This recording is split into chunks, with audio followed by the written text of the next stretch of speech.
Bonjour, très heureux de vous retrouver. Nous allons découvrir ensemble les textes du troisième dimanche de Carême de l'année A pour le dimanche 8 mars. Venez, crions de joie pour le Seigneur, acclamons notre rocher, notre salut. Ces paroles ouvrent le chant du psaume pour ce troisième dimanche de Carême. Dans la première lecture, nous allons découvrir l'image du rocher, source d'eau qui sauve de la soif dans le désert. Moïse est mis au défi d'étancher la soif du peuple. Il sera aussi question de soif et d'eau dans le récit de la Samaritaine que nous lirons dans l'évangile de Jean. C'est au bord du puits de Jacob que la femme rencontre le seul homme qui peut combler sa soif de vivre. Entre la première lecture et l'évangile, nous méditerons la lettre aux Romains, où saint Paul nous redit que le Christ a donné sa vie pour les pécheurs que nous sommes. Par lui, nous sommes devenus justes, et nous pouvons vivre en paix avec Dieu.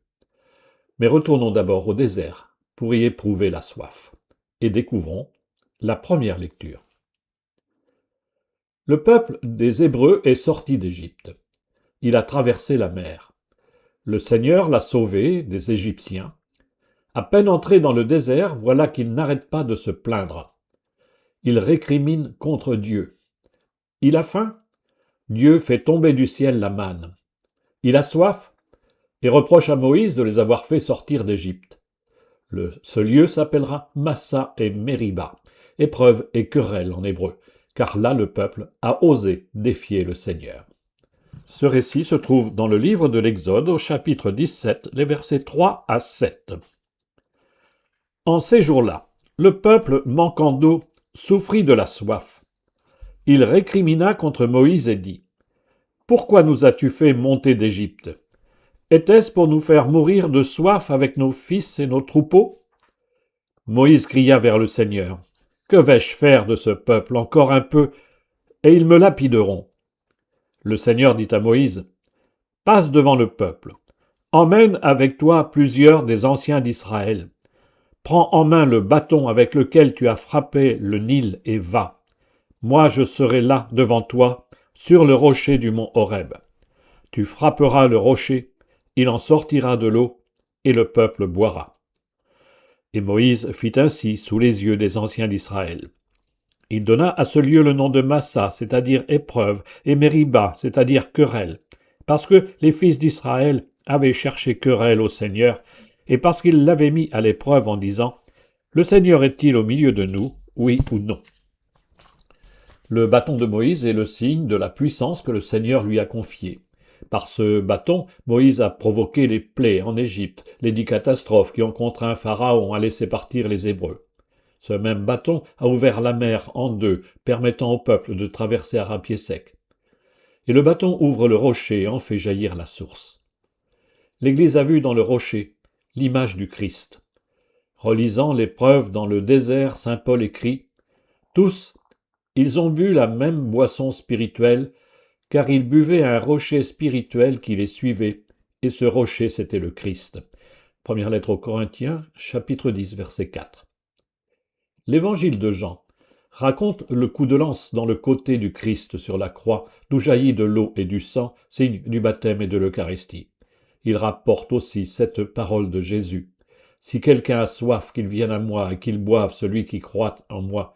Comme dit l'Écriture, de son cœur couleront des fleuves d'eau vive. » Jean chapitre 7, versets 37 et 38. Et découvrons maintenant la deuxième lecture. L'eau de Massa a sauvé le peuple de la soif. C'est bien de salut dont il est aussi question dans la deuxième lecture. Dans la lettre aux Romains, Paul insiste pour dire que ce salut nous est donné par Dieu. C'est pour nous sauver que le Christ a donné sa vie pour nous. Découvrons cette lecture au chapitre 5 de la lettre aux Romains, versets 1 et 2, puis 5 à 8. « Frères, nous qui sommes devenus justes par la foi, nous voici en paix avec Dieu par notre Seigneur Jésus-Christ, lui qui nous a donné par la foi l'accès à cette grâce dans laquelle nous sommes établis. Et nous mettons notre fierté dans l'espérance d'avoir part à la gloire de Dieu.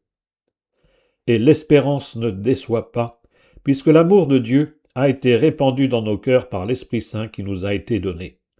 Alors que nous n'étions encore capables de rien, Le Christ au temps fixé par Dieu est mort pour les impies que nous étions. Accepter de mourir pour un homme juste, c'est déjà difficile. Peut-être quelqu'un s'exposerait-il à mourir pour un homme de bien. Or la preuve que Dieu nous aime, c'est que le Christ est mort pour nous, alors que nous étions encore pécheurs.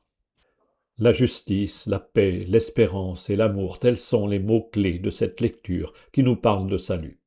Nous sommes sauvés par le don inestimable que le Christ a offert aux pécheurs que nous sommes en mourant sur la croix. L'amour est à la source de l'initiative de Dieu. Il nous a aimés à en mourir. Il attend en retour notre foi en lui, notre amour pour lui. Des pécheurs que nous sommes, la grâce de Dieu fait de nous des justes réconciliés avec lui, en paix avec le Seigneur. Découvrons maintenant ce long évangile de la Samaritaine dans l'évangile de Jean. Pour 3 semaines, nous quittons l'évangile de Matthieu. 3 grands récits pris chez saint Jean vont rythmer le carême des catéchumènes. La Samaritaine, l'aveugle-né la semaine suivante et la résurrection de Lazare. Ce dimanche, nous lisons intégralement le récit d'une rencontre improbable entre un homme juif et une femme samaritaine. La vie de celle-ci en sera bouleversée. Près du puits de Jacob, la femme va découvrir Jésus comme l'unique source du salut. Ce long récit se trouve au chapitre 4 de Jean, du verset 5 au verset 42. Je tiens à le lire intégralement pour en garder la cohérence. En ce temps-là, Jésus arriva à une ville de Samarie appelée Sychar, près du terrain que Jacob avait donné à son fils Joseph. Là se trouvait le puits de Jacob. Jésus, fatigué par la route, s'était donc assis près de la source. C'était la 6e heure, environ midi. Arrive une femme de Samarie, qui venait puiser de l'eau. Jésus lui dit « Donne-moi à boire ». En effet, ses disciples étaient partis à la ville pour acheter des provisions. La Samaritaine lui dit « Comment, toi, un Juif, tu me demandes à boire à moi, une Samaritaine ?» En effet, les Juifs ne fréquentent pas les Samaritains. Jésus lui répondit « Si tu savais le don de Dieu et qui est celui qui te dit « Donne-moi à boire », c'est toi qui lui aurais demandé et il t'aurait donné de l'eau vive. » Elle lui dit « Seigneur, tu n'as rien pour puiser, et le puits est profond. D'où as-tu donc cette eau vive? Serais-tu plus grand que notre père Jacob qui nous a donné ce puits et qui en a bu lui-même avec ses fils et ses bêtes ?» Jésus lui répondit « Quiconque boit de cette eau aura de nouveau soif. Mais celui qui boira de l'eau que moi je lui donnerai n'aura plus jamais soif. Et l'eau que je donnerai deviendra en lui une source d'eau jaillissant pour la vie éternelle. » La femme lui dit « Seigneur, donne-moi de cette eau, que je n'ai plus soif et que je n'ai plus à venir ici pour puiser. » Jésus lui dit « Va, appelle ton mari et reviens. » La femme répliqua « Je n'ai pas de mari. » Jésus reprit « Tu as raison de dire que tu n'as pas de mari. Des maris, tu en as eu 5, et celui que tu as maintenant n'est pas ton mari. Là, tu dis vrai. » La femme lui dit « Seigneur, je vois que tu es un prophète. Eh bien, nos pères ont adoré sur la montagne qui est là, et vous, les Juifs, vous dites que le lieu où il faut adorer est à Jérusalem. » Jésus lui dit « Femme, crois-moi, l'heure vient où vous n'irez plus ni sur cette montagne, ni à Jérusalem pour adorer le Père. Vous adorez ce que vous ne connaissez pas. Nous adorons ce que nous connaissons, car le salut vient des Juifs. Mais l'heure vient, et c'est maintenant, où les vrais adorateurs adoreront le Père en esprit et vérité. Tels sont les adorateurs que recherche le Père. Dieu est esprit, et ceux qui l'adorent, c'est en esprit et vérité qu'ils doivent l'adorer. » La femme lui dit « Je sais qu'il vient, le Messie, celui qu'on appelle Christ. Quand il viendra, c'est lui qui nous fera connaître toutes choses. » Jésus lui dit « Je le suis, moi qui te parle. » À ce moment-là, ses disciples arrivèrent et ils étaient surpris de le voir parler avec une femme. Pourtant, aucun ne lui dit « Que cherches-tu » ou bien « Pourquoi parles-tu avec elle ?» La femme, laissant là sa cruche, revint à la ville et dit aux gens « Venez voir un homme qui m'a dit tout ce que j'ai fait. Ne serait-il pas le Christ ?»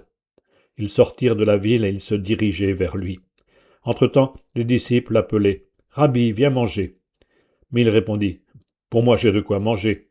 C'est une nourriture que vous ne connaissez pas. » Les disciples se disaient entre eux « Quelqu'un lui aurait-il apporté à manger ?» Jésus leur dit « Ma nourriture, c'est de faire la volonté de celui qui m'a envoyé et d'accomplir son œuvre. Ne dites-vous pas encore 4 mois, et ce sera la moisson. Et moi je vous dis, levez les yeux, et regardez les champs déjà dorés pour la moisson. Dès maintenant, le moissonneur reçoit son salaire, il récolte du fruit pour la vie éternelle, si bien que le semeur se réjouit en même temps que le moissonneur. Il est bien vrai le dicton, l'un sème, l'autre moissonne. Je vous ai envoyé moissonner ce qui ne vous a coûté aucun effort. D'autres ont fait l'effort et vous en avez bénéficié. Beaucoup de Samaritains de cette ville crurent en Jésus à cause de la parole de la femme qui rendait ce témoignage. Il m'a dit tout ce que j'ai fait. Lorsqu'ils arrivèrent auprès de lui, ils l'invitèrent à demeurer chez eux. Il y demeura 2 jours. Ils furent encore beaucoup plus nombreux à croire à cause de sa parole à lui, et il disait à la femme, « Ce n'est plus à cause de ce que tu nous as dit que nous croyons. Nous-mêmes, nous l'avons entendu, et nous savons que c'est vraiment lui, le Sauveur du monde. » Cette rencontre n'aurait jamais dû avoir lieu. Un Juif ne traverse pas la Samarie, pays impur et de traditions religieuses opposées à Jérusalem. Un Juif ne parle pas avec un Samaritain, ni un homme avec une femme. Il est midi, ce n'est pas une heure pour venir puiser de l'eau. Et pourtant Jésus a soif, il est fatigué et ose demander de l'eau à cette femme. Or celle-ci n'accepte pas, étonnée que l'homme lui adresse la parole. Le dialogue entre Jésus et la femme commence par un quiproquo. Voilà que Jésus lui propose de l'eau vive. Elle a en tête l'eau du puits, elle parle de seau pour puiser. Jésus lui parle d'autre chose et même de vie éternelle. Incompréhension totale. Jésus alors la bouscule dans sa vie intime. Va chercher ton mari. Or, elle n'a pas de mari, ou plutôt elle en a eu 5, plus un 6e homme qui n'est pas son mari. L'échange entre ces 2 personnes qui ne se connaissent pas bascule. Jésus met la femme face à sa misère humaine, à sa quête d'amour insatisfaite. Parce que Jésus lui montre qu'il la connaît en vérité, le regard de la Samaritaine sur Jésus s'éveille. « Seigneur, je vois que tu es un prophète. » Le dialogue s'installe enfin. Il s'approfondit. Puisque l'homme est un prophète, il va pouvoir l'éclairer. Quelle est la vraie religion, celle des Juifs à Jérusalem ou celle des Samaritains? La réponse de Jésus est sans ambiguïté. La source de la vérité est bien dans le peuple juif, mais pour l'instant. L'heure vient où la véritable adoration ne sera plus en un seul lieu, mais dans le cœur de ceux qui adoreront le Père en esprit et en vérité. L'heure, chez les gens, c'est la mort de Jésus sur la croix qui va bouleverser la relation à Dieu. La femme avait déjà le cœur proche de Dieu. Je sais qu'il vient, le Messie, celui qu'on appelle Christ. Quand il viendra, c'est lui qui nous fera connaître toutes choses. Elle était en attente de la venue de ce Christ promis par les Écritures. Jésus alors se révèle pleinement. Je le suis, moi qui te parle. Je le suis comme le nom de Dieu dans le livre de l'Exode. Je suis Yahvé. Le dialogue s'achève là, brusquement, sur cette révélation. Je suis le Messie que tu attends. Le récit s'interrompt, comme si les disciples entraient en scène au mauvais moment. La femme repart pour annoncer sa rencontre aux gens de son village. Jésus s'adresse aux disciples. Ils sont allés chercher à manger. Il leur parle d'une autre nourriture. Autre quiproquo comme le premier entre lui et la femme. Pour Jésus, la vraie nourriture, c'est le projet de Dieu et ce pourquoi il est venu. Telle est la volonté du Père qu'accomplit Jésus. La mission de Jésus est aussi celle de l'Église, le temps des semailles et de la moisson. Les gens du village accueillent Jésus et se mettent à son écoute. La Samaritaine s'est faite prophète en son pays. Après Pâques, beaucoup de Samaritains accueilleront la foi nouvelle. Sur le chemin de Pâques, qui conduit au puits du baptême et à la source d'eau vive, les catéchumènes doivent laisser Jésus scruter leur vie pour ouvrir leur cœur et devenir de vrais adorateurs en esprit et en vérité. Bon dimanche.